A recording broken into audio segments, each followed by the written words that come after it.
All right, guys, we've made it to day 12, and today we're reading Job chapter 32 through Job chapter 34. Thank you so much for taking this opportunity to view the video and join us in the Bible reading program. If you have not already joined, you may do so by checking the description box below, and there will be a link there directly to the YouVersion Bible app that will take you to this invitation to accept and be a part of a community of believers and readers who are reading all across the country the entire Bible in just 1 year. And so we would love for you to be there with us and join us and take part in all of the great feedback and conversation that is happening every single day. And I do believe that you'll be blessed by it and you will learn and help us learn as we read the Bible together. So today we're reading Job chapter 32 and we're reading all the way through chapter 34. And as you can tell, we have not heard anything from Job. Job is no longer a part of the conversation anymore. Elihu, or Elihu as some people would pronounce it, is speaking to Job and his friends, and he's expressing his utter disappointment in the fact that they could not help themselves along in understanding what was going on in Job's life.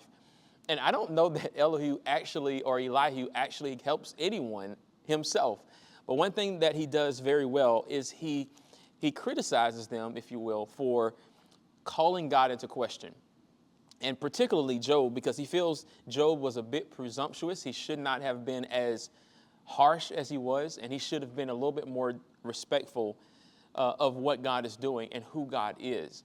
And when it comes to this, it probably was hard for Elihu to be heard by his colleagues or contemporaries because, as it states, he was one of the younger individuals. And that's the very reason why he remained quiet. He was quiet because he was younger, and in this culture, it was appropriate to remain quiet when in the presence of elders or seniors. And so you would not have an opportunity to speak. But he seems so compelled by what's going on that he needs to speak up and he needs to say something that will further the conversation along in a way that has not been done in the previous dialogue. The thing that's so interesting about this text, however, is that he himself does not come any closer to what God is actually doing. And it is worth noting that even though there seems to be a slither of truth, as we read forward, we'll see that there were 3 friends and not this 4th who needed prayers. So there's some truth to be gained from this.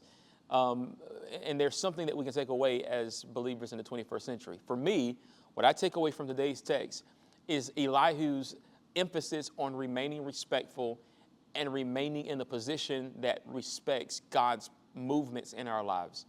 Elihu seems to be, maybe some would say, a little bit more careful, that he's not even inquisitive, but nevertheless, he is playing on the side of caution. And I think that is something that we can take away from. I think every trouble has the capacity to make us say things we wish we would not have said after we get on the other side of God's blessing. But when we step back and we analyze the fact that God is God, that God sometimes does things that we don't understand, but ultimately he has a plan and he's in control of it all, then that can help us with the things we should not say. All right, so that's what I took away from today's reading.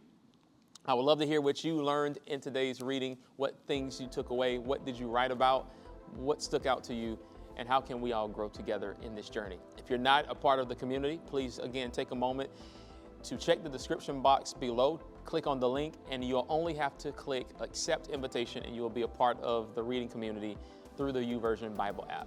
I hope you're able to join us. Keep on reading, keep on studying. Until next time, take care, God bless, and live by the word.